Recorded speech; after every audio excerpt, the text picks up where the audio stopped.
Je suis Pierre Caumont, directeur de recherche au CNRS depuis 1998 et au sein du GIPSALAB depuis fin 2012. Mon travail de recherche concerne la conception d'outils théoriques et le développement d'algorithmes pour l'extraction d'informations qui sont cachées dans les données. J'ai toujours été intéressé par le traitement du signal et l'analyse de données et j'ai toujours eu un penchant pour les aspects théoriques. Alors ma recherche relève de la science des données qui comprend l'apprentissage automatique, mais mon domaine ne se situe pas dans l'apprentissage automatique, mais plutôt justement dans l'autre partie des sciences des données, dans laquelle on cherche à comprendre les phénomènes physiques, à les modéliser et à résoudre les problèmes en partant des modèles. Donc j'ai obtenu il y a 4 ans et demi une ERC, donc un contrat européen qui va se terminer en août prochain et qui est consacré aux décompositions tensorielles et leur application à l'analyse de données, en particulier à la santé et à l'environnement. Ce projet s'intitule DECODA. Pour résumer, le projet DECODA a pour objectif de se passer de dictionnaire, d'arriver à fournir des solutions sans recourir à des bases de données. Donc c'est une des distinctions fondamentales qu'il y a par exemple avec le machine learning. Alors le projet DECODA est consacré aux décompositions tensorielles qui sont des outils mathématiques très polyvalents.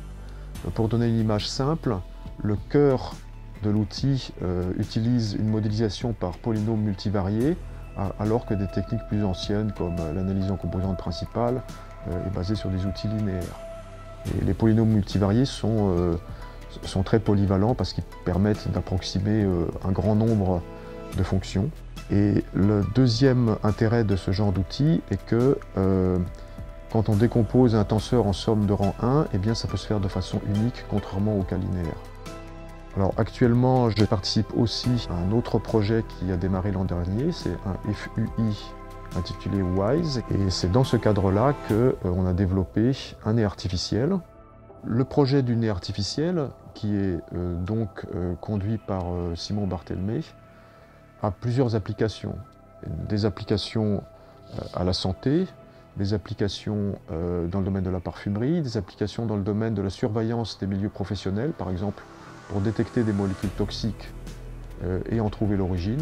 L'originalité de ce projet est d'utiliser un nez artificiel qui a été développé par la société Haribal et dans lequel on intervient pour développer des algorithmes de classification et de détection.